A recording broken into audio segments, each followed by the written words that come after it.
Hello students, a very good afternoon to one and all. So today we are having a discussion based upon the question paper and the scheme of valuation, right? So as you all know that the scheme of valuation plays a very important role for you, not only during the time of revaluation but also during the time of the what I can say the this one for your examinations also, right? So in the case of your examination it is like, so if you have the scheme of valuation at least you can pass your exams, right?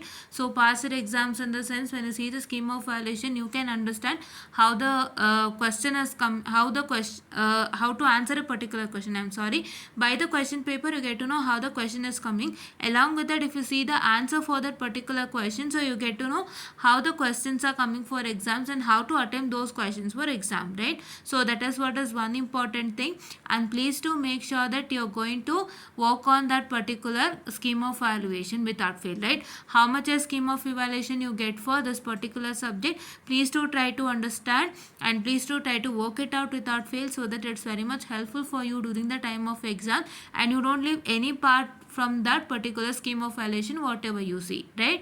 Any part ಅಂತಂದರೆ ಇವಾಗ ಒಂದು particular ಕ್ವಶನ್ಗೆ ಈ ಥರನೇ answer ಮಾಡಬೇಕು ಅಂತ ಅವ್ರು ಕೊಟ್ಟಿರ್ತಾರೆ ಆ್ಯಂಡ್ ಆ ಥರ ಆನ್ಸರ್ ಮಾಡಿದ್ರೆ ಇಷ್ಟಿಷ್ಟು ಮಾರ್ಕ್ಸು ಅಂತಾನೆ ಪಾರ್ಟ್ ಆ್ಯಂಡ್ ಪಾರ್ಟಿಗೆ ಇಷ್ಟಿಷ್ಟು ಮಾರ್ಕ್ಸು ಅಂತ ಹೇಳಿರ್ತಾರೆ. ಸೊ ಒಂದು ಪಾರ್ಟ್ನ ನೀವು ಬಿಡದೆ ಎಲ್ಲ ಪಾರ್ಟನ್ನು ಹಾಗೆ ಬರಿತೀರಾ ಅನ್ನುವಂಥದ್ದು ನನ್ನ ನಂಬಿಕೆ. So this is with respect to Z parameter. So ನಾನು ಹೇಳ್ದಂಗೆ ಸರ್ಕ್ಯೂಟ್ಸೇ ಸಪ್ರೇಟು, ಕಂಟ್ರೋಲೇ separate when we were studying. ಅದಕ್ಕೆ ಇವಾಗ ನಿಮಗೆ ನೆಟ್ವರ್ಕ್ ಥಿಯರಿ ಕ್ವಶನ್ ಪೇಪರಿಂದ you have to see model number 5. See net I'll just make it a bigger. Yeah, network theory question ಪೇಪರಿಂದ model 5 ಕ್ವಶನ್ನ ಚೆಕ್ ಮಾಡಬೇಕು, right? To check the questions from model number 5 and model number 5ಇಂದ ನೀವು question check ಮಾಡ್ತೀರಾ ಅಂದರೆ, so what is the very first question that U C? So the very first question that U C is 9th one A, that is explain H parameters in terms of Z parameter. So explain H parameter and express it in terms of Z parameter. So ಇಲ್ಲಿ ಒಂದು H parameter question ಸಿಕ್ಕಿದೆ. So ನಾವು ನೋಡಿದ ಎಲ್ಲ question ಪೇಪರಲ್ಲೂ it was only y parameter in terms of other parameter or z parameter in terms of other parameter. But ಈ ಒಂದು particular question ಪೇಪರಲ್ಲಿ H parameter in terms of Z parameter ಕೇಳಿದ್ದಾರೆ. So what is explain H parameter? So ನಾನು ಬಿಗಿನಿಂಗಲ್ಲಿ ಒಂದು PDF ತೋರಿಸಿದ್ದೀನಿ. In the case of introduction to Z transform I have showed you PDF wherein there was details on H parameter, right? H parameter ಬಗ್ಗೆ ಒಂದಿಷ್ಟು details ಇತ್ತು. So ಆ ಡೀಟೇಲ್ಸನ್ನು ಏನು ಮಾಡಬೇಕು ಅಂತಂದರೆ, so you are suppose to go through that details and ಅಷ್ಟು ಡೀಟೇಲ್ಸ್ನ ಬರೀಬೇಕು. ಬರೆದ್ಬಿಟ್ಟು ಆಮೇಲೆ ನೀವು express H parameter in terms of Z parameter suppose to do. So for that I told you how to do it. You can just try it out. So ಒಂದು ನೋಡಿದ್ರೆ ಮಿಕ್ಕಿದೆಲ್ಲ ಮಾಡ್ಬೋದು ಅಂತ ಹೇಳಿ you can just try it out and then next what you suppose to do. So ನೀವು next ಏನು ಮಾಡಬೇಕು ಅಂತ ಅಂದರೆ, so just a minute, yeah I will just right it. Okay, so ಇವಾಗ ನೆಕ್ಸ್ಟ್ ಏನು ಅಂತ ಅಂದರೆ, ಸೊ ನೆಕ್ಸ್ಟ್ ಕ್ವಶನ್ ಏನು? Find out Y parameter for the circuit shown in the figure. So this question has been given for 10 marks, right? Just a minute, C ನೀವು ನೋಡ್ಬೋದು ಕರೆಕ್ಟಾಗಿ. So ಈ ಕ್ವಶನನ್ನು 10, ಈ ಕ್ವಶನನ್ನು 10 ಮಾರ್ಕ್ಸೇ ಕೊಟ್ಟಿದ್ದಾರೆ. So this means that you get the questions for 10 marks, right? The questions ranges from how many, ಎಷ್ಟು ಮಾರ್ಕ್ಸಿಂದ range ಆಗ್ತದೆ ಕ್ವಶನ್ಸು ನಿಮಗೆ? 6ಇಂದ ರೇಂಜ್ ಆಗುತ್ತೆ, 8 ಇರುತ್ತೆ, 10 ಇರುತ್ತೆ, 12 ಇರುತ್ತೆ. So this much questions will get, ಅಂದರೆ ಇಷ್ಟು ಕ್ವಶನ್ಸ್ ಬರುತ್ತೆ ವಿತ್ ದಿಸ್ ಮಾರ್ಕ್ಸ್, ರೈಟ್? ಇವಾಗ ನಿಮಗೆ ಯಾವುದೇ ಥರ ಕ್ವಶನನ್ನು ಝೆಡ್ ಹೋಲ್ 2 port ನೆಟ್ವರ್ಕ್ ಟಾಪಿಕಿಂದ ಕೊಟ್ಟರು 6 marks, 8 marks, 10 marks, 12 marks ಈ 4 ಮಾರ್ಕ್ಸ್ಗೆ ಕೊಡುವಂಥ ಚಾನ್ಸಸ್ ಇದೆ. ಸೊ ದಯವಿಟ್ಟು ವರ್ಕೌಟ್ ಮಾಡಿ, because you have to see the marks first, ಆಯಿತಾ? ಸೊ ನಿಮಗೆ ತುಂಬ ಸಿಂಪಲ್ ಆಗಿದೆ ಟಾಪಿಕ್ ಅಂತ ಓದೋದಲ್ಲ, ಅದರಿಂದ ನಿಮಗೆ ಬರೀ 4 ಮಾರ್ಕ್ಸಿಗೆ ಅಥವಾ 3 ಮಾರ್ಕ್ಸಿಗೆ ಸಿಗ್ಬಿಟ್ರೆ it is a waste. Because 4, 3 marks ನಿಮಗೆ ಯಾವುದೇ ರೀತಿ ಪ್ರಯೋಜನಕ್ಕೆ ಬರಲ್ಲ. ಸೊ ನಿಮಗೊಂದು ಲೈಫ್ ಸೇವರೇ ಆಗಿರ್ಬೋದು ಒಂದು 3-4 ಮಾರ್ಕ್ಸ್, ನಾನು ಇಲ್ಲ ಅಂತ ಹೇಳಲ್ಲ. ಬಟ್ ಹಾಗಂತ ಹೇಳಿ ಎಲ್ಲ ಇಡೀ 5 ಮಾಡ್ಯೂಲಿಂದನೂ ನೀವು ಸೋಸ್ಬಿಟ್ಟು ಬರೀ 3-4 ಮಾರ್ಕ್ಸ್ಗೆ ಬರುವಂಥ ಸಿಂಪ್ಲೆಸ್ಟ್ ಟಾಪಿಕ್ಸನ್ನು ಓದಿದ್ರೆ ಕಷ್ಟ ಆಗುತ್ತೆ. ಅದಕ್ಕೆ ಹೈಯೆಸ್ಟ್ ವೇಟೇಜ್ ಇರೋವಂಥ ಸಿಂಪ್ಲೆಸ್ಟ್ ಟಾಪಿಕನ್ನು ಓದಿ ಆಮೇಲೆ ಈ ಥರ ಟಾಪಿಕ್ಸನ್ನು ತೊಗೊಳ್ಳಿ ಅಂತ ನಾನು ಹೇಳೋಕೆ ಇಷ್ಟಪಡ್ತೀನಿ. Because it's all for your benefit, right? So first ನೀವು ಸ್ಕಿಮ್ ಮಾಡಬೇಕಾದ್ರೆ ಕ್ವಶನ್ ಪೇಪರ್ನ ಹಿಂಗೆ ಸ್ಕಿಮ್ ಮಾಡಬೇಕು ನೀವು. ಸೊ ಇದನ್ನ ಕಾಲ್ನಿಂದಲೇ ನೀವು ಮಾಡ್ಕೊಬರ್ಬೇಕು. ಯಾವ ರೀತಿ ಮಾಡಬೇಕು? ಫಸ್ಟು ನೀವು ಕ್ವಶನ್ ಪೇಪರ್ನ ತೊಗೊಂಡು ಫಸ್ಟು ಸಿಲೆಬಸ್ನ ತೊಗೊಂಡು ಯಾವ್ಯಾವ್ದು ಈಸಿ ಕಾನ್ಸೆಪ್ಟ್ಸ್ ಇದೆ ಅಂತ ನೋಡ್ಕೊಳ್ಳಿ. ಆ ಈಸಿ ಕಾನ್ಸೆಪ್ಟ್ಸು ಎಷ್ಟೆಷ್ಟು ಮಾರ್ಕ್ಸಿಗೆ ಬಂದಿದೆ ಅಂತ ನೋಡ್ಕೊಳ್ಳಿ. ಫಸ್ಟ್ ಅವನ್ನ ಪ್ರಾಕ್ಟೀಸ್ ಮಾಡಿ. ಈಸಿ ಕಾನ್ಸೆಪ್ಟ್ಸ್ ಅನ್ನೋಕ್ಕಿಂತ ಹೆಚ್ಚಾಗಿ easy module easy module first easy module ತೊಗೊಳ್ತೀರಾ. ಈಸಿ ಮಾಡ್ಯೂಲ್ ತೊಗೊಂಡು ಏನು ಮಾಡ್ತೀರಾ? So you take an easy module, then from that you study the whole thing from the easiest module, and then ಮತ್ತೆ second ಒನ್ಗೆ ಹೋಗ್ತೀರಾ, ಮತ್ತೆ ಥರ್ಡ್ಗೆ ಹೋಗ್ತೀರಾ. ಅಂದರೆ ನೀವು ಈಸಿಯೆಸ್ಟ್ ಮಾಡ್ಯೂಲ್ ಪ್ರಕಾರ ಓದೋಕ್ಕೆ ಸ್ಟಾರ್ಟ್ ಮಾಡಬೇಕು. ನಿಮ್ಮ ಕಾನ್ಫಿಡೆನ್ಸ್ ಗೇನ್ ಆಗಬೇಕು, ಮತ್ತು ನಿಮಗೆ ಚೆನ್ನಾಗಿ ಮಾರ್ಕ್ಸ್ ಬರಬೇಕು, ಮತ್ತು ನೀವು ಎಕ್ಸಾಮಿನೇಷನಲ್ಲಿ ಈಸಿಯಾಗಿ ಅಟೆಂಪ್ಟ್ ಮಾಡಬೇಕು ವಿತೌಟ್ ಎನಿ ಹರ್ಡಲ್ಸ್. ಅಂದರೆ ನೀವು ಎಕ್ಸಾಮ್ ಹಾಲಿಗೆ ಕೂತ್ಕೊಂಡ ತಕ್ಷಣ, ನೀವು ಕ್ವಶನ್ ಪೇಪರ್ ನೋಡಿದ ತಕ್ಷಣವೇ ನೀವು ಈಸಿಯಾಗಿ ಅಟೆಂಪ್ಟ್ ಮಾಡೋವಂಥ ಒಂದು ಮಾಡೆಲ್ಸ್ಗಳನ್ನ ನೀವು ಫಸ್ಟು ಪ್ರಿಪೇರ್ ಆಗಬೇಕು. ಕ್ವಶನ್ ಪೇಪರ್ ನಿಮ್ಮ ಕೈಗೆ ಬರುತ್ತೆ. ನಿಮ್ಮ ಕೈಗೆ ಬಂದ ತಕ್ಷಣ ನೀವೇನು ಮಾಡ್ತೀರಾ? ಏನು ಓದಿಲ್ದೇ ಇರೋರಾದರೆ, ಹೆಂಗೋ ನೀವು ಬೇಕಾಬಿಟ್ಟು ಓದಿರೋರಾದರೆ, ಸೊ ನಿಮ್ಗೇನಾಗುತ್ತೆ, ಸೊ ನೀವು ಹೆಂಗೆ ಓದಿರ್ತೀರ ಹಂಗೆ ಬರೆಯೋಕ್ಕೆ ಸ್ಟಾರ್ಟ್ ಮಾಡ್ತೀರಾ. ಆಗ ನಿಮ್ಗೇನಾಗುತ್ತೆ, ಎಲ್ಲನೂ ನಿಧಾನಕ್ಕೆ ಸ್ಲೋಗೆ ಹೋಗುತ್ತೆ. For example, if anybody is trying to study according to the order, and if according to the order if it is difficult, for example ನಿಮಗೆ ಮಾಡಲ್ ನಂಬರ್ 1 ಕಷ್ಟ, 2 ಸುಲಭ ಇರುತ್ತೆ, 3 ಕಷ್ಟ ಇರುತ್ತೆ, 4 ಮೀಡಿಯಮ್ಮು, 5 ಈಸಿ ಇರುತ್ತೆ. ಸೊ ಆ ಥರ ಇದ್ದಾಗ, ಸೊ ನೀವೇನಾದ್ರು ಅಕಸ್ಮಾತಾಗಿ ಬರಿಬೇಕಾದ್ರೆ, ಎಕ್ಸಾಮಿನೇಷನ್ ಬರಿಬೇಕಾದ್ರೆ ಇದೇ ಆರ್ಡ್ರಲ್ಲಿ ಓದ್ಕೊಂಡು ಹೋಗಿದ್ದು, ನಿಮ್ಗೆ ಅಲ್ಲಿ ಏನೂ ಗೊತ್ತಾಗಿಲ್ಲ ಕ್ವಶನ್ ಪೇಪರ್ ಕೊಟ್ಟಾಗ ಅಂತಂದು ನೀವೇನು ಮಾಡ್ತೀರಾ? ನೀವು ಹೆಂಗೆ ಅನ್ಸುತ್ತೋ ಹಂಗೆ ಬರ್ಕೊಂಡು ಹೋಗ್ತೀರಾ. You start with module number 1, ಒನ್ಸಿಗೆ ನೀವು go to other module, right half, ಆ ಥರ ಏನೇನೋ ಆಗುತ್ತೆ. ಅದಕ್ಕಿಂತ ನೀವೇನು ಮಾಡಿ ಅಂದರೆ, first study all the easiest module that you find. ಒಂದು ಸಬ್ಜೆಕ್ಟಲ್ಲಿ ಬರೋಂಥ ಎಲ್ಲ ಈಸಿಯೆಸ್ಟ್ ಮಾಡ್ಯೂಲ್ನ ಓದ್ಕೊಡಿ, ಮತ್ತು ಆ ಮಾಡ್ಯೂಲ್ನ ನಾನು ಎಕ್ಸಾಮಲ್ಲಿ ಫಸ್ಟ್ ಬರಿತೀನಿ. I write those modules in examination in a proper manner so that I will get good marks ಅಂತ ಹೇಳಿ ಅಷ್ಟು ಮಾಡ್ಯೂಲ್ಸನ್ನು ನೀವೇನು ಮಾಡ್ತೀರಾ? ಚೆನ್ನಾಗಿ ಬರಿತೀರಾ. You will write all those modules in a neat and a clean manner first, and then come to the modules which is moderate or difficult, and you have to see how much you have studied. According to that you are supposed to write it. Right? ಅಷ್ಟನ್ನೇ ನೀವು ಮಾಡಬೇಕಾದ್ರೆ ಇನ್ನೇನು ಮಾಡೋಕ್ಕೆ ಹೋಗ್ಬೇಡಿ. Don't get into any risk. ನೀವು ಎಕ್ಸಾಮಿನೇಷನಲ್ಲೂ ಇದೇ ತಪ್ಪು ಮಾಡ್ತೀರಾ, ಓದಬೇಕಾದ್ರೂ ತಪ್ಪು ಮಾಡ್ತೀರಾ. First of all, it is not that you make this mistake during the time of exam or during the time of writing. It is that you make a mistake during teaching also. So teaching ಸಮಯದಲ್ಲಿ mistakes ಆಗಿರುತ್ತೆ. ನಿಮ್ಮ ಕಾಲೇಜ್ನಲ್ಲಿ ಆರ್ಡ್ರಲ್ಲೇ ಹೋಗುವಂಥ ಒಂದು ಪದ್ಧತಿ ಇದೆ. So that is what I already told you. I am telling you many a times, right? ನಿಮ್ಮ ಕಾಲೇಜ್ನಲ್ಲೇ ಆರ್ಡ್ರಲ್ಲೇ ಪಾಠ ಮಾಡಿ ಅಂತ ಹೇಳಿರ್ತಾರೆ. So start from module 1 and end at module 5 ಅಂತ.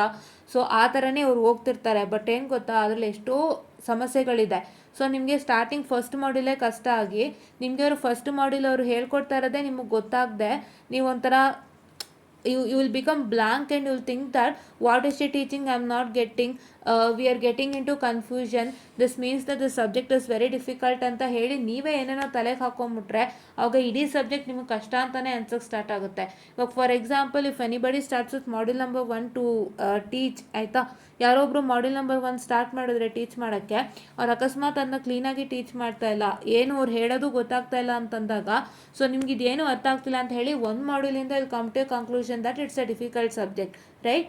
ಸೊ ಫಾರ್ ಎಕ್ಸಾಂಪಲ್, ಒಂದು ಇಡೀ ಸಬ್ಜೆಕ್ಟು ತುಂಬ ಈಸಿಯಾಗೇ ಇರುತ್ತೆ, ನಿಮಗೆ ಅವರು ಕ್ಲೀನಾಗಿ ಪಾಠ ಮಾಡ್ತಾ ಇಲ್ಲ, ನಿಮಗೆ ಕ್ಲೀನಾಗಿ ಅರ್ಥ ಮಾಡಿಸ್ತಾ ಇಲ್ಲ, ಅವಾಗ ಏನಾಗುತ್ತೆ? You feel that it's very difficult, right? ಅವರು ಕ್ಲೀನಾಗಿ ಪಾಠ ಮಾಡಿದೆ ಅರ್ಥ ಮಾಡಿಸ್ತಾ ಇದ್ದಾಗ you feel that it's very difficult, ಆಯಿತಾ? ಅದು ಈಸಿನೇ ಇರುತ್ತೆ ಫಸ್ಟ್ ಆಫ್ ಆಲ್. ಬಟ್ ಅವರು ಟೀಚ್ ಮಾಡೋದನ್ನ ನೀವು ಕೇಳಿಸ್ಕೊಂಡಾಗ you feel that it's very difficult and you go into a dilemma. So ಆ ಥರ ಎಲ್ಲ ಇಶ್ಯೂಸ್ ಆಗುತ್ತೆ. ಸೊ ಆ ಥರ ಇಶ್ಯೂಸ್ ಆಗಬಾರ್ದು ಅಂತಂದರೆ, first what you suppose to do is you are going to take up the easiest ಮಾಡ್ಯೂಲ್ನ ನೀವು ಚೆಕ್ ಮಾಡ್ಕೊಳ್ಳಿ, ಅದನ್ನೇ ಫಸ್ಟ್ ಓದ್ಕೊಳ್ಳಿ. ಆವಾಗ ನಿಮಗೆ ಕಷ್ಟ ಅನ್ನೋದು ಬರೋದೇ ಇಲ್ಲ. So you don't get into a conclusion that particular subject is very difficult. Actually ಎಲ್ಲ ಸಬ್ಜೆಕ್ಟಲ್ಲೂ ಒಂದಲ್ಲ ಒಂದು ಈಸಿ ಇದ್ದೇ ಇರುತ್ತೆ, right? That is why we are here to do this, right? ನಾನು ಯಾವತ್ತೂ ಆರ್ಡ್ರಲ್ಲಿ ಹೋಗೇ ಇಲ್ಲ. ನಾನು ಆರ್ಡ್ರಲ್ಲಿ ಅಕಸ್ಮಾತ್ ಹೋಗಿದ್ರೂ ನಾನು ಈಸಿ ಕಾನ್ಸೆಪ್ಟ್ಸಿಂದ ಸ್ಟಾರ್ಟ್ ಮಾಡಿದ್ದೀನಿ, ಅದನ್ನು ನೆನ್ಪಿಟ್ಕೊಳ್ಳಿ. ಸೊ ಫಸ್ಟು ನಾನು DSPನಲ್ಲಿ I have started with order, ನಾನು ಒಪ್ಕೋತೀನಿ. ಫಸ್ಟ್ ಮಾಡ್ಯೂಲ್, ಸೆಕೆಂಡ್ ಮಾಡ್ಯೂಲ್ ತೊಗೊಂಡೆ, ಆಮೇಲೆ 5th ಮಾಡ್ಯೂಲ್ಗೆ ಹೋದೆ. ಏನಕ್ಕೆ ಫಸ್ಟ್ ಆ್ಯಂಡ್ ಸೆಕೆಂಡೇ ಫಸ್ಟ್ ತೊಗೊಂಡೆ ಅಂದರೆ ಈಸಿಯಾಗಿ ಮಾರ್ಕ್ಸ್ ಸ್ಕೋರ್ ಆಗುತ್ತೆ ಅಂತ ಹೇಳಿ ನಾನು ತೊಗೊಂಡಿದ್ದಷ್ಟೇ. ನಾನು ಇವತ್ತಿಗೂ ನಾನು ಪಾಠ ಮಾಡೋದ್ರಲ್ಲಿ ನಾನು ಯಾವತ್ತೂ ಆರ್ಡ್ರಲ್ಲಿ ಹೋಗೇ ಇಲ್ಲ. I haven't gone into an order. ನಾನು ಮಿಕ್ಸಾಗಿ ಟೀಚ್ ಮಾಡಿದ್ದೀನಿ. ಏನಕ್ಕೆ ಅಂತಂದರೆ ದಟ್ಟು ಒಂದು ಮಾಡೆಲ್ ತೊಗೊಂಡೆ ಕಂಪ್ಲೀಟಾಗಿ ಮಾಡಿರೋದು. ಒಂದು ಮಾಡೆಲಿಂದ ಒಂದು ಕಾನ್ಸೆಪ್ಟ್ ತೊಗೊಂಡು ಇನ್ನೊಂದು ಮಾಡೆಲಿಂದ ಇನ್ನೊಂದು ಕಾನ್ಸೆಪ್ಟ್ ಅಂತ ತೊಗೊಂಡಿಲ್ಲ. ನಾನು ಯಾವ್ದು ಸುಲಭ ಮಾಡೆಲ್ ಇದೆ ನಾನು ಫಿನಿಷ್ ಮಾಡೇ ಇನ್ನೊಂದು ಸುಲಭ ಮಾಡೆಲ್ಗೆ ಹೋಗಿರೋದು. ಅದನ್ನ ನೀವು ದಯವಿಟ್ಟು ಚೆಕ್ ಮಾಡ್ಬೋದು.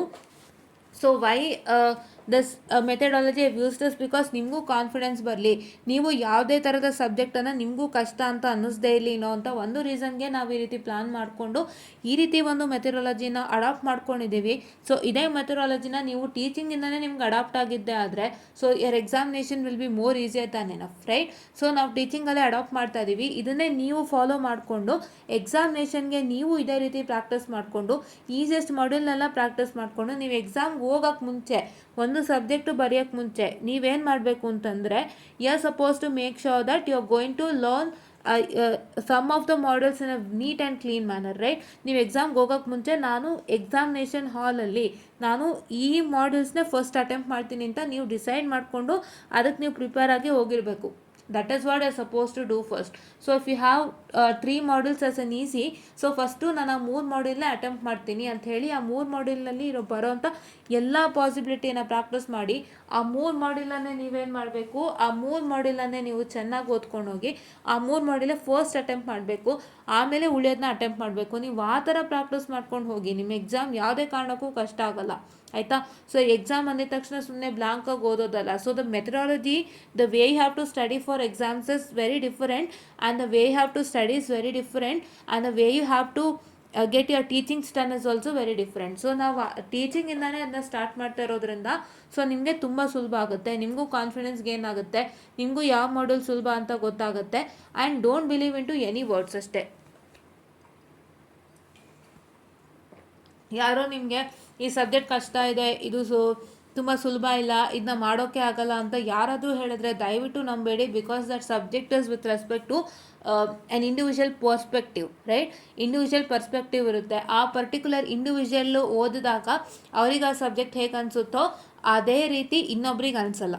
That is what is one thing, and please do make sure that you don't listen to anybody's words. Please do look at yourself. ನೀವು ತೊಗೊಂಬಂದು ಓದಿದಾಗ ಅದು ನಿಮ್ಗೆ ಹೆಂಗಿದೆ ಅಂತ ನಿಮಗೆ ಗೊತ್ತಾಗುತ್ತೆ. ಆವಾಗ it's nothing but it is very it will become very easier Dhan enough, right? So ಈ ಥರ ಒಂದು ಪ್ರಾಕ್ಟೀಸನ್ನು ಮಾಡ್ಕೊಳ್ಳಿ. ಸೊ ಈ ಥರ ಒಂದು ಪ್ರಾಕ್ಟೀಸನ್ನು ಮಾಡೋದ್ರಿಂದ ತುಂಬ ಹೆಲ್ಪ್ ಆಗುತ್ತೆ.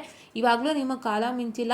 ಸೊ ನೀವು ಇವಾಗ 3 ತಿಂಗಳು ಮುಗಿಸಿದ್ದೀರಾ, correct? You finish the semester, right? Semester classes finish ಆಗಿದೆ, right? Semester classes are over, right? ಇವಾಗ ನೀವೇನು ಕೆಲಸ ಮಾಡಬೇಕು ಅಂದರೆ, ಇವಾಗಲೂ ನೀವು ಎಕ್ಸಾಮ್ಗೆ ಓದ್ಕೊಳ್ತಾ ಇರ್ತೀರಲ್ಲ, you are studying for exams ಅಲ್ಲ. So please to make sure that you are going to decide which models you are suppose write for exams, right? Which module you are writing for exams, right? ಯಾವ ಮಾಡ್ಯೂಲ್ನ ನೀವು first ಬರೀತೀರಾ ಅಂತ ಇವಾಗಲೂ decide ಮಾಡ್ಕೋಬೋದು.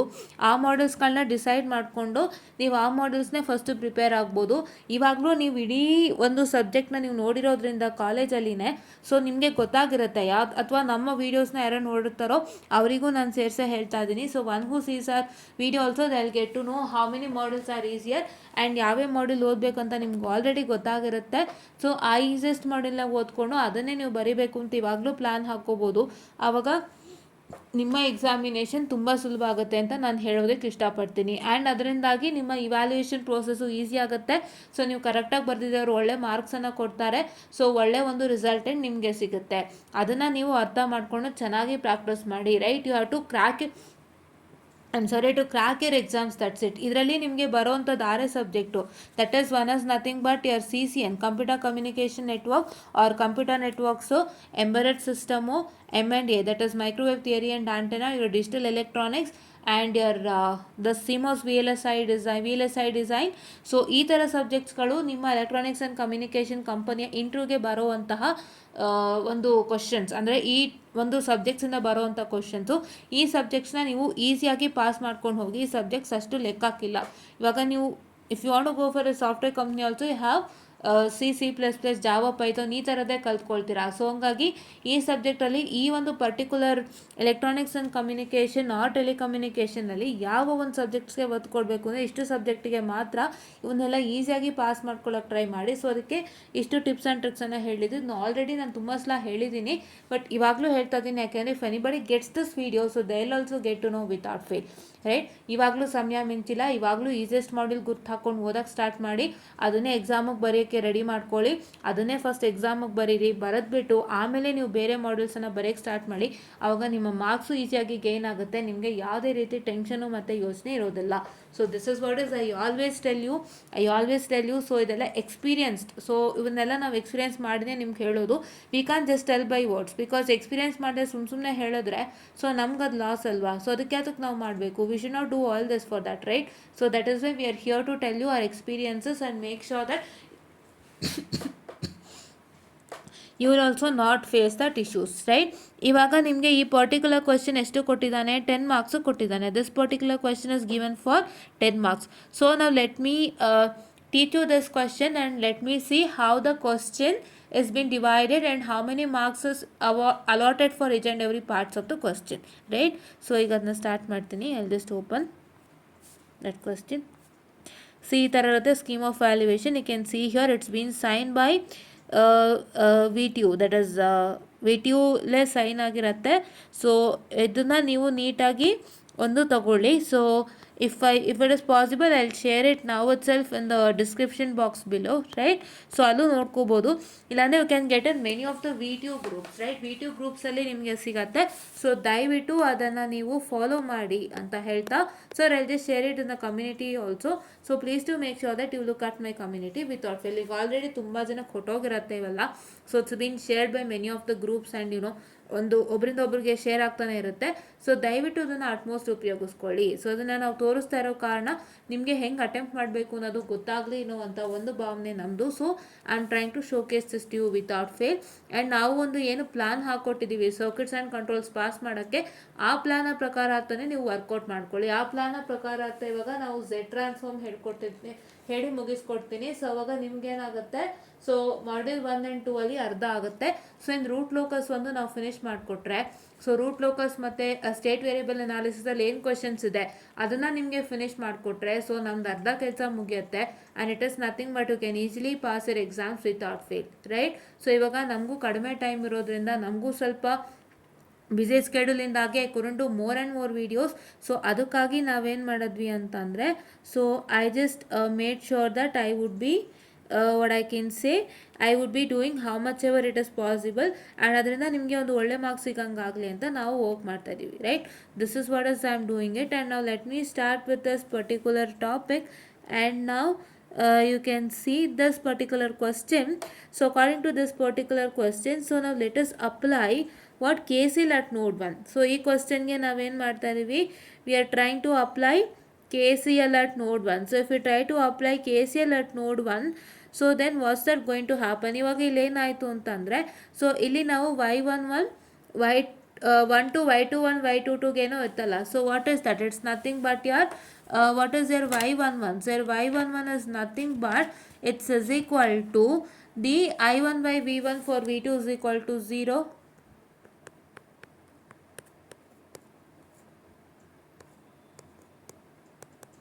ಅಲ್ವಾ? Next what is your y12? Sir, y12 is equal to what? Here y12 is equal to I1 by V2 for your V1 is equal to 0, right? So ಇವಿಷ್ಟು ನಿಮ್ಮ ಒಂದು ಇದೇ ಥರ y21 y22ಗೂ ಇದೆ, ಬಟ್ ನಾವಿಲ್ಲಿ ಇದನ್ನು ಉಪಯೋಗಿಸ್ತಾ ಇಲ್ಲ.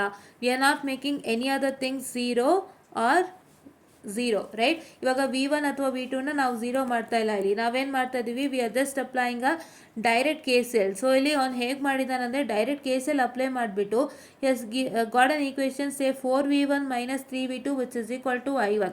ಸೊ ಇವಾಗ ನಮಗೆ what is the equations for the what I can say the y parameter? It is nothing but y11 V1 plus y12 V2 which is equal to I1 and y21 V1 plus y22 V2 which is equal to I2. So ನಮಗೆ ಈ ಫಾರ್ಮಲ್ಲಿ ಒಂದು equation ಬರಬೇಕು.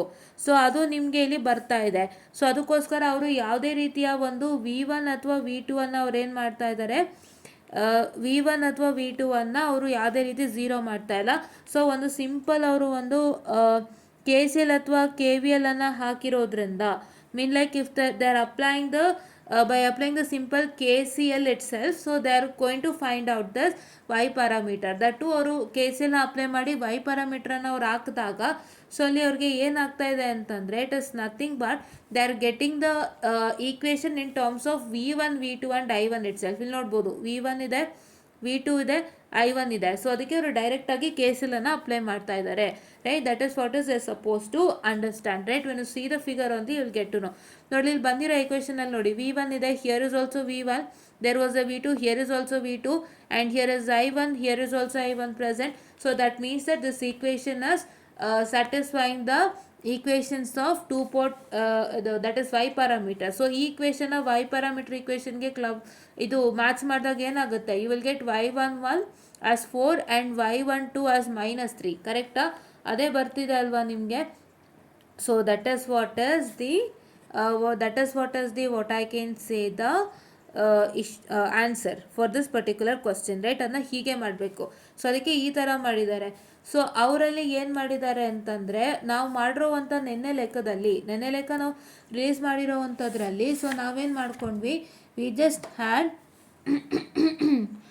just took in the form of that is Z11 is equal to V1 by I1, Z21 is equal to V2 by I1 ಆ ಥರ ತೊಗೊಂಡ್ವಿ. But ಇಲ್ಲಿ ಆ ಥರ ಯಾವುದೇ ಅವಶ್ಯಕತೆ ಇಲ್ಲ. So we are suppose to apply directly the KCL rule so that we get an equation in terms of y parameter equation itself, right? Yeah. So now when you try to apply KCL at I'm sorry when you try to apply the KCL at node 1, so here you are going to get that is minus V1 by 1. So here it is minus V1 by 1 because this 1 has an voltage V1. So your current I is equal to V by R. So that is why it is minus V1 by 1. And once again it is plus 2V2 plus I1. So here there is a current I1 that is flowing, you can see over here. And here there is a 2V2 current that is flowing over here. And at this point the current flowing through is I1 plus 2V2, right? There is one current I1 flowing over here, one current 2V2 flowing over here, which I have highlighted it, and both get added together wherein you get 2V2 plus I1, right? This is minus V1 by 1 divided plus 2V2 plus I1. You got to know how did you get it. This is minus, so here where is the node? Here is applying node V1, right? For node V1 you are applying it, right? So if you take node V1, so then what's that going to happen is that, see here, this is what is your node, right? Just a minute. Yeah, I'm so sorry. So this is what is your node, students, right? This is what is the node 1 and this is what is the node 2. So now we are applying for node 1. So if you apply for node 1, you are going to get it as minus V1 by this one plus that is 2V2 plus I1. Here I1 and here 2V2. Here I1 and 2V2 they get added together where you get 2V2 plus I1. This is minus V1 plus 2V1 minus V2. How it is minus V1 plus 2V1 minus V2? That is this one, right? See here, this is minus V1 plus 2V1 minus V2. How? So here this is V1 resist voltage over here at this point, and it is once again this is plus 2V1 and here is minus V2 whole divided by this resistance of 1. You got it? So here at this point it is V1, I have already written over here, and here at this point it is V2 which I have mentioned here. So this is V1 minus this is one dependent voltage source 2V1, right? This is one dependent voltage source, that is 2V1. So therefore it is V1 plus 2V1. This is negative to positive, which is positive, and so therefore that means that it is V1 plus 2V1 minus V2, that is whole divided by 1. It's nothing but V1 minus V2 divided by 1. But as there was a dependent source, that is 2V1, so as the polarity is negative to positive, so it is nothing but plus 2V1, right? I guess you got it. How? And now which is equal to 0, and if you try to simplify this, so then you are going to get it as 4V1 minus 3V2, which is equal to I1, right? Yeah, so here you keep I1 as it is, and here you have what? So here you have 2V1, see this is 2V2, this 2V2 minus V2 is giving me what? Minus 3V2, right? I'll just erase this and write again. See, first let me consider this is minus v1. I'm sorry. Yeah. This is minus v1. I'll keep it as it is. So first this is 2v2 minus v2 is minus 3v2. Isn't it? Yeah. So it is minus 3v2 and so here this is what? So this is 2v1 plus v1 which is equal to what? So which is equal to 3v1, right? So which is equal to 3v1, right? Yeah. So it is 3v1. So what is supposed to do now is that, so I'll just erase this and I'll just tell you the fact over here. So here the minus gets multiplied to, just a minute, this minus gets multiplied to this as well as this, right? So now what's that going to happen? My equation become v1 minus v1 plus 2v2 plus I1. So it is nothing but minus v1 minus 2v1 and plus v2 you are going to get, right? How? So here this minus got multiplied to v1, this minus got multiplied to 2v1 and this minus got multiplied to minus v2. So that is why it got it as, so this is v1 became minus v1 and this minus into plus 2v1 became minus 2v1 and here minus into minus v2 became plus v2. So now what I am supposed to do? So now I am supposed to do is plus 2v2 plus v2 is what? 3v2 and here this is what? How many v1 are there? Minus v1 minus v1 minus 2v1 is minus 4v1 which is so which is equal to, so not it is equal to, it is plus I1, just a minute,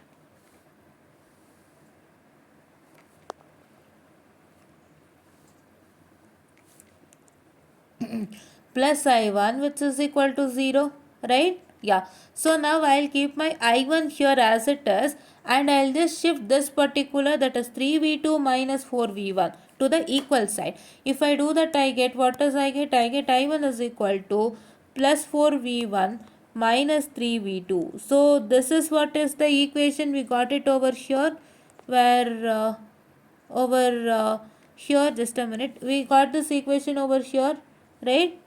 Here that is wait a minute, yeah, I'll have to erase this, no, yeah, just a minute students, I'll rewrite it, okay, yeah. So here it is nothing but minus v1 plus 2v2 plus I1 minus v1, so minus 2v1 plus v2, right? So here this equation only we got it over here, right? Correct? Yeah. So this is what is, we got it over here, right? Correct? This is what is the equation, I got it over here, right? So this is correct. So like that I am supposed to solve. So now I'll erase all the things now and I'll just take note 2 now, right? Just a minute. Just a minute, I'll just eliminate all the things over here. So minute. Okay. So now if I take with respect to what? I'll take with respect to KCL at node 2. So what is my node 2 students? So my node 2 is nothing but, so what is my node 2?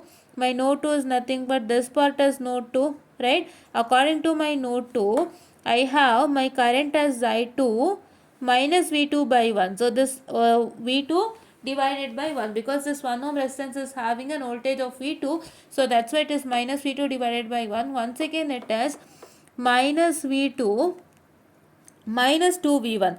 Why minus 2v1? If you come according to this direction, see this is what is my dependent source. So now here this is what is my just a minute, I'll just write it in a clean manner. So see here, this is what is my node and here is what is my 1 ohm resistance. Here is what is my 2v1 and this is my node 2, right?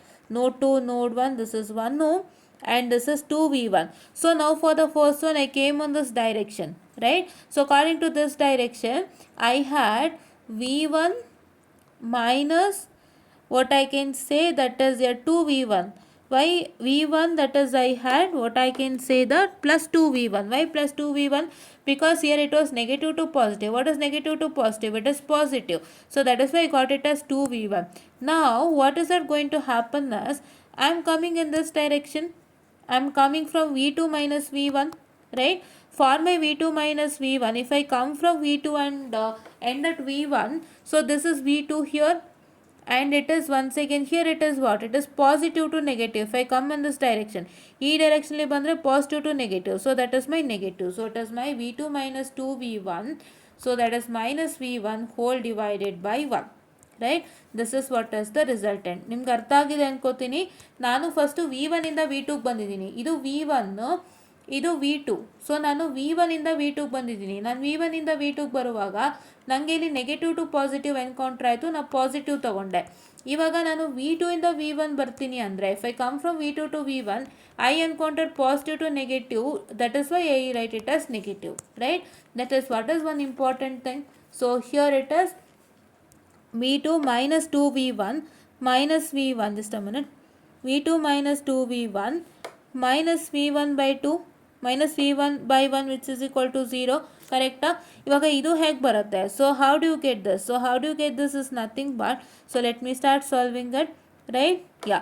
So ನಾವು it is nothing but i2 minus v2 minus v2 plus 2v1, right, plus 2v1 plus v1 which is equal to 0. So now I need my i2. So now what I am supposed to do? What is minus v2? What I can say, minus v2. It is minus 2v2. So i2 minus 2v2 plus 2v1 plus v1 is nothing but that is 3v1 which is equal to 0, right? So that's is equal to 0. And now just a minute, I'll just push it up. Yeah. And now it is nothing but, so my i2 is equal to, if I shift this minus 2v2 plus 3v1 on the other side, what I'm going to get? I'm going to get it as minus 3v1 plus 2v2, right, which I got it over here, right? Is it correct? Yeah. So this is what is my second equation. And now what's that going to happen over here is that whatever the two equations you have got, that is with respect to your solving with respect to node 1 and node 2, ನಮ್ಗೆ ಏನು ಎರಡು equation ಸಿಕ್ಕಿದೆಯಲ್ಲ, ಆ ಎರಡು ಈಕ್ವೇಷನು ಯಾವ ಫಾರ್ಮಲ್ಲಿ ಇದೆ? This equation is in the form of that is your y11 v1 plus y12 v2 which is equal to i1.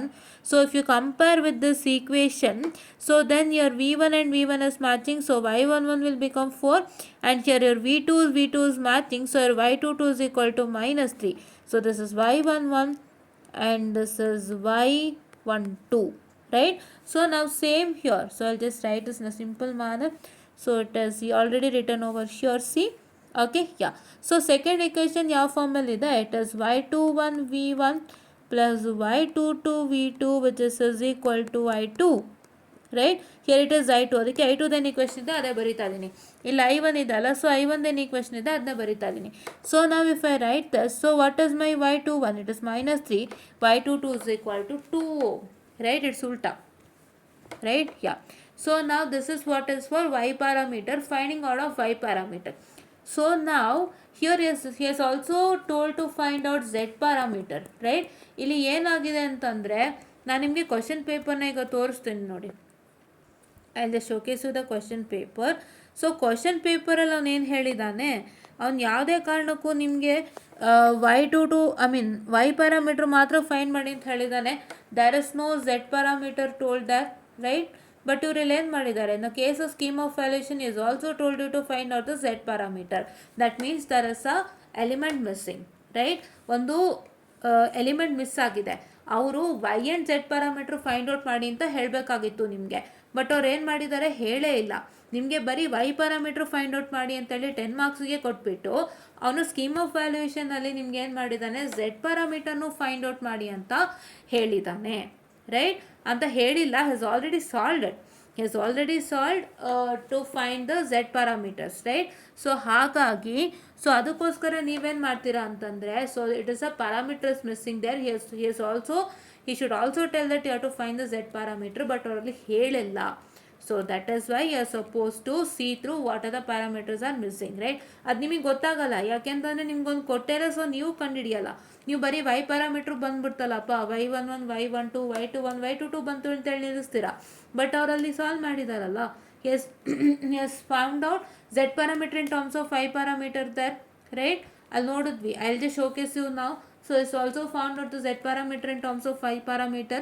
So therefore ಅದಕ್ಕಾಗಿ ನೀವೇನು ಮಾಡ್ತೀರಾ ಅಂತಂದರೆ, so there's a parameter missing, and if you just stop till y parameter, I guess he'll give full marks because ಅವರಲ್ಲಿ ಮೆನ್ಷನ್ನೇ ಮಾಡಿಲ್ಲ, right? He hasn't mentioned there, so that is why leave that, and he has only told you to find out the y parameter, right? Yeah. So now here it is nothing but let us find out the z parameter also. So let me erase all this and I'll just go back to this thing. So C ಈ ಥರ ಇರುತ್ತೆ ನಿಮ್ಮ scheme of ವ್ಯಾಲ್ಯೂಯೇಷನು. ದಯವಿಟ್ಟು ನಿಮ್ಮ ಟಾಪಿಕ್ಗೆ ಒಂದು scheme of ವ್ಯಾಲ್ಯೂಯೇಷನನ್ನು ನೋಡ್ಕೊಳ್ಳಿ, ಹೇಗೆ ಮಾಡಿದ್ದಾರೆ ಅಂತ ಹೇಳಿ ಅದನ್ನೇ ಫಾಲೋ ಮಾಡಿ. ಸೊ ನಿಮಗೆ ಖಂಡಿತ ಒಂದು ಒಳ್ಳೆ ಮಾರ್ಕ್ಸ್ ಸಿಗುತ್ತೆ. ಅದೇ ನೀವು ಬರೀ ಒಂದೇ ನೋಡೋವಂಥದ್ದಲ್ಲ, ಬಿಕಾಸ್ ನಿಮಗೆ ಹೆಂಗೆ ಹೇಳಿ 6ಗೂ ಬರುತ್ತೆ, 6 ಮಾರ್ಕ್ಸ್ಗೂ ಬರುತ್ತೆ, 8ಗೂ ಬರುತ್ತೆ, 10ಗೂ ಬರುತ್ತೆ, 12ಗೂ ಬರುತ್ತೆ, ಇಷ್ಟು ಮಾರ್ಕ್ಸ್ಗೂ ಬರೋದ್ರಿಂದ ಸೊ ಇಷ್ಟು ಮಾರ್ಕ್ಸ್ಗೆ ಒಂದು ಕ್ವಶನನ್ನು ಕೊಟ್ಟಾಗ ಅವನು ಯಾವ ರೀತಿ ಮಾರ್ಕ್ಸ್ ಡಿವಿಷನ್ ಮಾಡಿದ್ದಾನೆ ಪ್ರತಿಯೊಂದು ಪಾರ್ಟಿಗೂ ಅನ್ನೋಂಥದ್ದು ನೀವು ನೋಡ್ಕೋಬೇಕಾಗತ್ತೆ. So to see more and more scheme of valuation for that, right? So ಇವಾಗ ನಾವು ನೆಕ್ಸ್ಟ್ ಏನು ಮಾಡ್ತಾ ಇದ್ದೀವಿ, so he has also found z parameter in terms of y parameter. So what is that? y22 divided by delta y. So what is my y22? 2 ohm ಅಲ್ವಾ? So it is nothing but 2 divided by, so what is your delta y? So first delta yನ ತಲೆನಲ್ಲಿ ಇಟ್ಕೊಳ್ಳಿ. So your delta y is nothing but it is what I can say the y what? Your delta y is nothing but your, so that is y11, ಇಲ್ಲ ಬರೀತೀನಿ ನೋಡಿ, y11, just a minute, where is this? So it is nothing but, so y11 y22 minus y12 y21, right? This is what is the delta y, have to remember. So ಈಗ ನಮಗೆ y11 ಏನಿದೆ, y11 4 ಇದೆ ಅಲ್ಲ, so 4 into 2, y22 is 2. See, this is y11 y22, 4 into 2 minus y12 is minus 3 ಅಲ್ಲ, so it is minus of minus 3 whole into minus of minus 3, right? If you solve this, you are going to get it as minus 2, right? minus 2 ಬರುತ್ತಾ? ಕ್ಯಾಲ್ಕುಲೇಟ್ರಲ್ಲಿ try ಮಾಡಿ, -2 ಬರುತ್ತೆ ನಿಮಗೆ ರಿಸಲ್ಟೆಂಟು, ಕರೆಕ್ಟಾ? So ಅದೇ ರೀತಿ ಎಲ್ಲದಕ್ಕೂ ಮಾಡಿ. So this will be the same. So what you suppose to do, you suppose to remember this one and this will be the same. ಇವಾಗ z12 ಏನಾಯಿತು, it is what? It is minus y12 divided by delta Y. So ಇವಾಗ minus y12 ಏನಪ್ಪ? So your y12 is nothing but, your y12 is nothing but minus 3. So I have to write minus of minus, which is plus 3, right? Minus of minus, which is plus 3. If you simplify, you are going to get the resultant as minus 3. ಅದೇ ಥರ z21 z22 ಇಲ್ಲೇ ಕೊಟ್ಟಿದ್ದಾರೆ, ಅದನ್ನು ದಯವಿಟ್ಟು follow ಮಾಡಿ. The same thing, instead of here what I can say, instead of minus 3, so here you are supposed to substitute what? You are supposed to substitute, just a minute, minus 3 substitute ಮಾಡಬೇಕು y21 ಜಾಗಕ್ಕೆ, because y21 is minus 3 and y12 is also minus 3. What is y22? y2 is nothing but 2, so that's why substituted 2 over here. This is the same for all the thing because it's delta y, correct ಅಲ್ವಾ? ಎಲ್ಲಾನು delta ವೈಗೆ divide ಆಗಿದೆ, ಇದು same ಇರುತ್ತೆ. But ಈ ಜಾಗದಲ್ಲಿ ನೀವು y11 y12 y21 y22 values ಹಾಕಬೇಕು. And shear it is y11. What is y11? y11 is nothing but 4. So if you substitute 4 once again, you are going to get the resultant as minus 4, right? ನೀವು ನೋಡ್ಬೋದು z12 ಮತ್ತು z21 same value ಇದೆ. Z11 ಮತ್ತು Z22 ಮಾತ್ರ change ಆಗಿದೆ. This is what is the thing you suppose to understand and this is how you suppose to solve. So ಇದಕ್ಕೆ ಯಾವುದೇ ರೀತಿ ಈ ಥರದ ಒಂದು ತೊಗೊಂಡಿಲ್ಲ, ಅವ್ರು ಈ ಥರದ್ದೆಲ್ಲ ತೊಗೊಂಡು ಅವ್ರು ಮಾಡಿಲ್ಲ. ಏನಕ್ಕೆ? ಅವ್ರಿಗೆ ಡೈರೆಕ್ಟಾಗಿ KCL ಹಾಕೋದ್ರಿಂದ ಅವ್ರಿಗೆ ಡೈರೆಕ್ಟಾಗಿ y ಪ್ಯಾರಾಮೀಟರ್ದು ಈಕ್ವೇಷನ್ ಬಂದ್ಬಿಡುತ್ತೆ. ಸೊ ಅದನ್ನ ಅದಕ್ಕೆ ಕಂಪೇರ್ ಮಾಡ್ಬೋದು ಅಂತ ಹೇಳಿ ಪ್ಲಾನ್ ಮಾಡ್ಕೊಂಡು ಮಾಡಿದ್ದಾರೆ. So this is you have to see the question according to that you are going to solve it, right? Yeah. So ನಿಮ್ಗೆ ಹೇಗೆ ಗೊತ್ತಾಗುತ್ತೆ ಅಂತಂದರೆ, ಸೊ ಇವಾಗ ನಿಮಗೆ V1 ಕೊಟ್ಟಿದ್ದಾನೆ, I1 ಕೊಟ್ಟಿದ್ದಾನೆ, V2 ಕೊಟ್ಟಿದ್ದಾನೆ, I2 ಕೊಟ್ಟಿದ್ದಾನೆ. ಈ ನಾಲ್ಕನ್ನ ನೋಡಿ ಸಾಕು, ನಿಮ್ಗೆ ಈಸಿಯಾಗಿ ಗೊತ್ತಾಗುತ್ತೆ KVL ಅಪ್ಲೈ ಮಾಡ್ಬೋದು ಅಂತ, KCL ಅಪ್ಲೈ ಮಾಡ್ಬೋದು ಅಂತ. ಸೊ ಹೆಂಗೆ KCL ಅಂತಂದರೆ ನಿಮಗೆ ಡಯಾಗ್ರಾಮ್ ನೋಡಿದಾಗ ಗೊತ್ತಾಗಬೇಕು, ನಾನು KVL ಅಪ್ಲೈ ಮಾಡಬೇಕಾ KCL ಅಪ್ಲೈ ಮಾಡಬೇಕಾ ಅಂತ. ಯಾಕೆಂದರೆ ಡಯಾಗ್ರಾಮು ನಿಮಗೆ ಮೆಶ್ ಅನಾಲಿಸಿಸ್ಗೆ ಸೂಟೇಬಲ್ ಅಂದರೆ ಮೆಶ್ ಹಾಕಿ, ನೋಡ್ ಅನಾಲಿಸಿಸ್ ಸೂಟೇಬಲ್ ಅಂದರೆ ನೋಡ್ ಹಾಕಿ. ಅದೇ ನಾನು ಇಲ್ಲಿ ಯಾಕೆ V1 I1 V2 I2 highlight ಮಾಡ್ತಾ ಇದ್ದೀನಿ ಅಂತಂದರೆ, ಸೊ ನಿಮ್ಮ ಈಕ್ವೇಷನ್ ಏನು, y11 V1 plus y12 V2 which is equal to I1 ಅಲ್ವಾ. ಸೊ ಈ ಥರದ್ದು ಒಂದು ಫಾರ್ಮ್ಗೆ ಈಕ್ವೇಷನ್ ಬಂದೇ ಬರುತ್ತೆ. So if you have all the parameters with respect to the equation, so ಈಕ್ವೇಷನಲ್ಲಿ ಇರುವಂತಹ ಜಸ್ಟ್ ಆಮೇಲೆ ಓಕೆ ಈಕ್ವೇಷನಲ್ಲಿ ಇರುವಂತಹ V1 V2 I1 ಮತ್ತು I2 ನಿಮ್ಮ ಒಂದು ಡಯಾಗ್ರಾಮ್ನಲ್ಲಿ ಇದ್ದರೆ, ಸೊ ಈಸಿಯಾಗಿ ನೀವು ಡೈರೆಕ್ಟಾಗಿ KVL ಅಥವಾ KCL ಅಪ್ಲೈ ಮಾಡಿಕೊಂಡು ನೀವು ಈ ಈಕ್ವೇಷನ್ ಫಾರ್ಮಿಗೆ ತರಬಹುದು. That is what is one important thing, right? ನೀವು ಫಸ್ಟು ಅಲ್ಲಿ ಕ್ವಶನಲ್ಲಿ ಇರೋಂಥ ಟರ್ಮಿನಾಲಜಿಸ್ನ ನೋಡಿ, ಯಾವ ವೋಲ್ಟೇಜ್ ಕೊಟ್ಟಿದ್ದಾನೆ, ಯಾವ ಕರೆಂಟ್ ಕೊಟ್ಟಿದ್ದಾನೆ ನೋಡಿ. V1 ಕೊಟ್ಟಿದ್ದಾನೆ, I1 ಕೊಟ್ಟಿದ್ದಾನೆ, V2 ಕೊಟ್ಟಿದ್ದಾನೆ, I2 ಕೊಟ್ಟಿದ್ದಾನೆ. ಸೊ ಈಸಿಯಾಗಿ ನಾವು KCLನ ಹಾಕೋದೇ ಆದರೆ ನಾವು ಈ ಈಕ್ವೇಷನ್ಗೆ ರೆಡ್ಯೂಸ್ ಮಾಡ್ಬೋದು. ನಮಗೆ KCLಿಂದ ಬರುವಂಥ ಈಕ್ವೇಷನು ಈ ಈಕ್ವೇಷನ್ ಥರನೇ ಇರುತ್ತೆ. ಸೊ ಇದನ್ನ ಮತ್ತೆ KCLಿಂದ ಬರುವಂಥ ಈಕ್ವೇಷನ್ಗೆ ಕಂಪೇರ್ ಮಾಡಿ ನಾವು ರಿಸಲ್ಟೆಂಟ್ನ ಬರೆಸ್ಬೋದು ಅಂತ ನಿಮಗೆ ಈಸಿಯಾಗಿ ಗೊತ್ತಾಗುತ್ತೆ, right? This is what is one important thing students, and I will come back to the last question. So the last question is nothing but, so suppose to write the H parameter in terms of what I can say the Z parameters, right? Yeah. So ಇವಾಗ ನೋಡ್ಬೋದು H parametersಗೆ ಅವ್ರು ನಿಮ್ಗೆ ಏನು ಮಾಡಿದ್ದಾರೆ, V1 is equal to H11 I1 plus H12 V2 ಈ ಈಕ್ವೇಷನನ್ನು ಬರೆದಿದ್ದಾರೆ. And ಇದಕ್ಕೆ ಏನು ಮಾಡಿದ್ದಾರೆ, ನಾನೇನು ಹೇಳಿದೆ ನೋಡಿ, ಏನು ಹೇಳಿದೆ ನಾನು ಫಸ್ಟು ಬಿಗಿನಿಂಗಲ್ಲಿ ನಿಮಗೆ ನಾನು ಫಸ್ಟು ಒಂದು introduction to 2 port network video ಮಾಡಿದ್ದೆ. ಅದರಲ್ಲಿ ನಾನು ನಿಮಗೆ H ಪ್ಯಾರಾಮೀಟ್ರ್ ಬಗ್ಗೆ ಡೀಟೇಲ್ ಆಗಿ ಹೇಳಿದ್ದೀನಿ. ಸೊ ನಾನು ಏನೇನು ಹೇಳಿದ್ದೀನಿ ಮತ್ತು ಆ PPTಯಲ್ಲಿ ಏನೇನಿದೆ ಅದನ್ನೇ ನೀವು ಬರಿಬೇಕು. ಫಸ್ಟು H ಪ್ಯಾರಾಮೀಟ್ರ್ ಇಂಟ್ರೊಡಕ್ಷನ್ಗೆ ಅಂತ ನಾನು ಹೇಳಿದ್ದೆ, ಅದನ್ನು ಇಲ್ಲಿ ಅವರು ಬರೆದಿದ್ದಾರಾ? ನಾನೇನು ಹೇಳಿದ್ದೆ, ಫಸ್ಟ್ H ಪ್ಯಾರಾಮೀಟ್ರಿಗೆ ಅವ್ರು ಈಕ್ವೇಷನ್ ಹೇಳಿದ್ದಾರೆ, ಆಮೇಲೆ ಇದ್ರ ಬಗ್ಗೆ ಎಲ್ಲ ಹೇಳಿಬಿಟ್ಟು ಅವ್ರು ಅದಕ್ಕೊಂದಿಷ್ಟು ನೇಮಿಂಗ್ಸು ಮಾಡಿದರು. ಅದು ನನ್ನ PPTಯಲ್ಲಿದೆ. ನೀವು ದಯವಿಟ್ಟು ಇಂಟ್ರೊಡಕ್ಷನ್ ಟು 2 port ನೆಟ್ವರ್ಕಿಗೆ ಹೋಗಿ H ಪ್ಯಾರಾಮೀಟರ್ಗೆ ಹೋಗಿ ಅಲ್ಲಿ ನೀವು ಸ್ಟಾಪನ್ನು ಮಾಡಿ ಅದನ್ನು ಸ್ಕ್ರೀನ್ಶಾಟನ್ನು ತೊಗೊಳ್ಳಿ, ಅದನ್ನು ಕ್ಲೀನಾಗಿ ನೀವು ಓದ್ಕೊಳ್ಳಿ. ಅದೇ ಇರೋದಲ್ಲಿ ನಾನು ತೋರಿಸ್ತಾ ಇರೋ PPTನಲ್ಲಿ ಇದೇ ಇದೆ, ಈ ಈಕ್ವೇಷನ್ನು ಇದೆ. ಮತ್ತು ಈ H11 H12 H21 H22 ಅದು ಏನು ಅಂತ ಅಬ್ರಿವೇಷನ್ಸ್ ಇದೆ, ಮತ್ತು ಅದನ್ನ ಏನಂತ ನೇಮ್ ಮಾಡ್ತಾರೆ ಅಂತಲೂ ಇದೆ.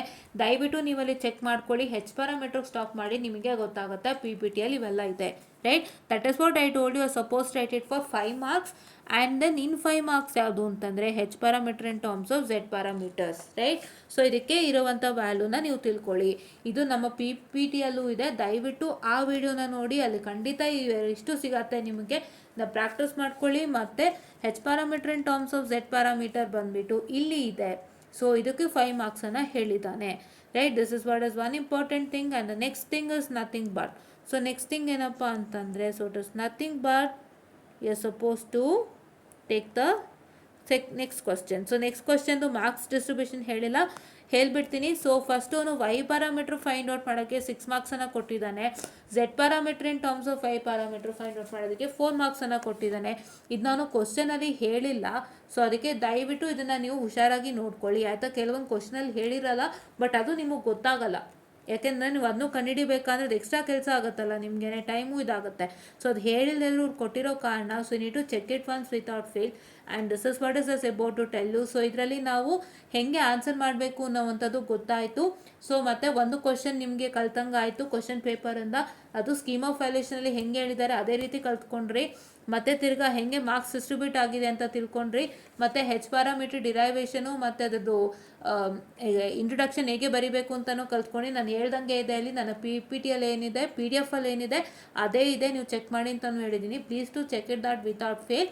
And at the end I would like to say that please to like, share and subscribe and share it to many more who are in need, and please to press the bell icon to get more and more updates on our channel. Because ಏನಕ್ಕೆ ಅಂತಂದರೆ ಇಷ್ಟೊಂದು ನಿಮಗೆ ಯಾರು VTUಗಂತಲೇ ಮಾಡಿದವರಿಲ್ಲ, right. There are no people who have done and for VTU. And ನಾವು VTU ಅನ್ನೋದು ಒಂದು ಮನಸ್ಸಿನಲ್ಲಿ ಇಟ್ಕೊಂಡು ನಮ್ಮ ಲ್ಯಾಂಗ್ವೇಜ್ನಲ್ಲೇ ನಿಮ್ಮೆಲ್ಲರಿಗೂ ಕಮ್ಯುನಿಕೇಟ್ ಮಾಡಬೇಕು ಅನ್ನೋ ಒಂದು ಆಸೆಯಿಂದ ಮಾಡ್ತಾ ಇದ್ದೀವಿ. ಸೊ ಭಾಳಷ್ಟು ಜನ ಅನ್ಕೋಬೋದು ಇಂಗ್ಲೀಷಲ್ಲೇ ಮಾಡಬೇಕಾಗಿತ್ತು, ವೈ ಇನ್ ಕನ್ನಡ ಅಂತ. ಬಿಕಾಸ್ ನಮ್ಮ ಲ್ಯಾಂಗ್ವೇಜಲ್ಲಿ ನಿಮಗೆ ಕಮ್ಯುನಿಕೇಟ್ ಮಾಡಿದಾಗ ಇನ್ನೂ ಸುಲಭವಾಗಿ ಅರ್ಥ ಆಗುತ್ತೆ. So it is nothing but ನಿಮಗೆ ಪ್ರಾಬ್ಲಮ್ಯಾಟಿಕ್ ಸಬ್ಜೆಕ್ಟ್ ಯಾವ ಲ್ಯಾಂಗ್ವೇಜಲ್ಲಿ ಹೇಳಿದ್ರು ಕೂತ್ಕೊಳ್ಳುತ್ತೆ. ಪ್ರಾಬ್ಲಮ್ಯಾಟಿಕ್ ಸಬ್ಜೆಕ್ಟ್ಸ್ ಬಂದು ನಿಮಗೆ ಕಾನ್ಸೆಪ್ಟ್ ಒಳಗೆ ಹೋಗ್ಬೇಕಷ್ಟೇ. ನಿಮ್ಗೆ ಯಾವ ಭಾಷೆಯಲ್ಲಿ ಹೇಳಿದ್ರು ನಿಮಗೆ ಅದು ಕಾನ್ಸೆಪ್ಟ್ ಒಳಗೆ ಹೋಗಬೇಕು. ಸೊ ನಿಮ್ಮ ಕಾನ್ಸೆಪ್ಟ್ ಅರ್ಥ ಆದರೆ ಈಸಿಯಾಗಿ ಮಾಡ್ತೀರಾ. ಬಟ್ ಥಿಯರಿಟಿಕಲ್ ಸಬ್ಜೆಕ್ಟ್ಗೆ ಇಂಗ್ಲೀಷಲ್ಲೇ ಆಗಬೇಕು. So I make sure that I do the theoretical subjects in English it self. So ಇದನ್ನು ನಾನು ಕನ್ನಡದಲ್ಲಿ ಮಾಡ್ತಾ ಇರೋ ಕಾರಣ ನಿಮಗೆ ಚೆನ್ನಾಗಿ ತಲೆಗೆ ಹೋಗಲಿ.